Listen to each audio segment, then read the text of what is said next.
This video is going to show you how to put a grid over a printed image. So you want to start by printing your image. Make sure you have a nice image that's high contrast so it's easy to work from. And then you're going to take your ruler and we're going to mark every 1 inch on this image. Now when I measure the image, I want to make sure that the 0, and on our ruler here, the 0 is a little bit in from the end, so you have to pay attention to where that is. I want to make sure the 0 lines up with the corner of the image. I do not want to measure the entire sheet of paper, so I don't want to measure the white. I want to put the 0 against the corner of the image, and then I'm going to make marks every 1 inch.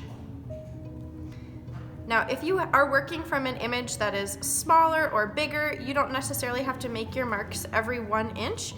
You could make them every ½ inch or 3/4. It's up to you, as long as all of the marks are the same.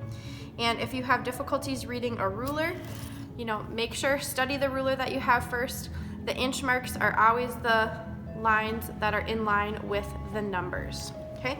Now, if you notice, I have a little bit of an extra spot on this right-hand side. So now I need to make some marks along the top. If I were to just put my ruler up here and try to make sure my lines were straight, ultimately, you're gonna make a little mistake and your lines are not gonna be as precise as they could. So I'm gonna take the ruler up towards the top.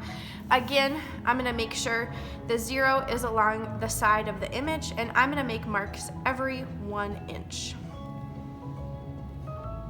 I'm using a pen to do this. You could use really any drawing material.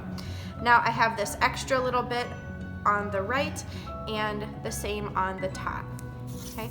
Now I'm going to take my paper and line up both of my marks with my ruler. I'll hold my ruler in the middle with my hand, and I'll take and draw these marks in. Now, as you can see, I have some vertical lines running through my image. Now I'm going to turn my paper and I'm going to do the same thing. Now it's important that if I measured 1 inch to make my vertical lines, I need to make sure that my measurements are 1 inch to make my horizontal lines.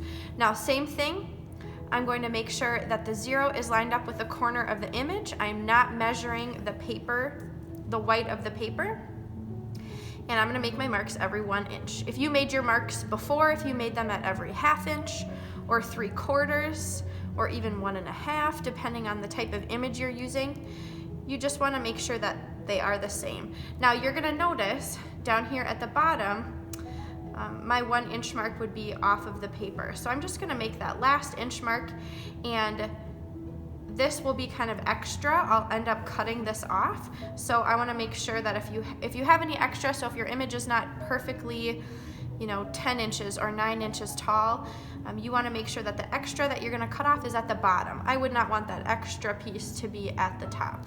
Okay. Now, same thing, I'm going to take my ruler and I'm gonna move it up.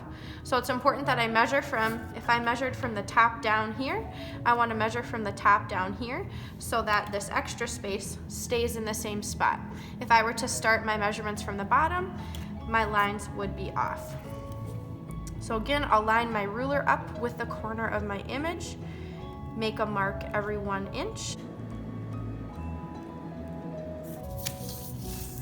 And then I'll take my ruler just like I did with the vertical lines.